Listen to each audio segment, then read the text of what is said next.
কর্ণাটকে ভয়ঙ্কর দুর্ঘটনা।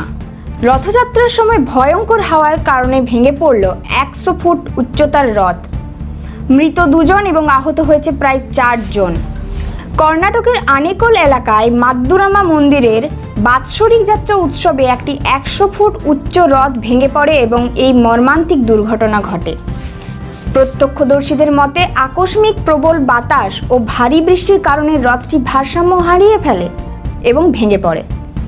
দুর্ঘটনায় নিহতদের মধ্যে রয়েছে 26 বছর বয়সী রোহিত, পেশায় অটো চালক, এবং 14 বছর বয়সী জ্যোতি, একজন ফুল বিক্রেতা। আহতদের স্থানীয় হাসপাতালে চিকিৎসা দেওয়া হচ্ছে, যেখানে একজন 16 বছর বয়সী মেয়ের অবস্থা আশঙ্কাজনক বলে জানা গেছে।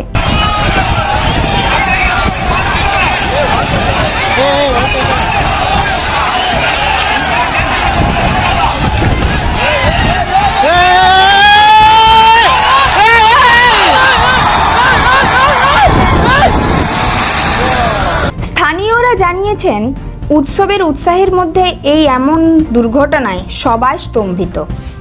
উদ্ধারকারী দল এবং পুলিশ তৎক্ষণাৎ ঘটনাস্থলে পৌঁছে পরিস্থিতি নিয়ন্ত্রণে আনে। তবে এই ঘটনা উৎসবের আনন্দে শোকের ছায়া ফেলেছে।